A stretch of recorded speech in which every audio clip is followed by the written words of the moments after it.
ఇప్పుడే కదా జ్యోతి ఇంటి నుంచి వెళ్ళిపోయింది. దారిలో ఎక్కడ కనపడలేదేంటి? మేడం, శారదా ఇంటికి ఏమైనా వెళ్ళుంటుందేమో. నాకు తెలిసి వెంటనే అక్కడికి వెళ్ళకపోవచ్చు. మేడం, జ్యోతి నాకు తెలియని లింగం మూర్తి దాకా ఎంక్వైరీ చేసిందంటే మీ గురించి తెలుసుకోవడానికి ఇంకా ఎంత దూరం వెళ్ళిందంటారు? అదే అర్థం కావట్లేదు ఆర్కే. ఇంతకీ ఆ లింగం మూర్తి ఎవరు మేడం?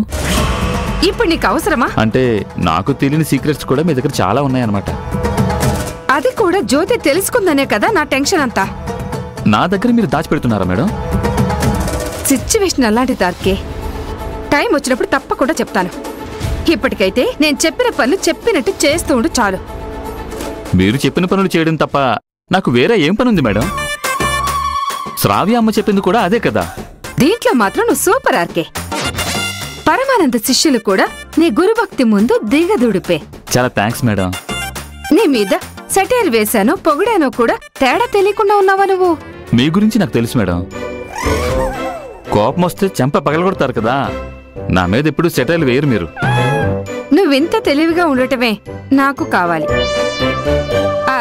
అది సరే కాని జ్యోతి నా ఇంటి నుంచి వెళ్ళగొట్టాలి, రాజును శాశ్వతంగా దూరం చేయాలన్న నా ప్లాన్ సక్సెస్ అయిందన్న సంతోషం నాకు ఎక్కువసేపు నిలబడకుండా చేసిందేంట్రా జ్యోతి.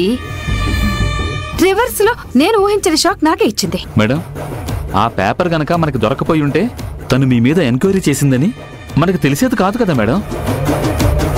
అదే నిజమే. పోయిన కన్నుకు మందేస్తే ఉన్న కన్ను కూడా పోయిందని మీరేదో జ్యోతిని చేద్దాం అనుకుంటే ఆవిడే మిమ్మల్ని ఏదో చేసేలా ఉంది. నేను కూడా అదే ఆలోచిస్తున్నాను.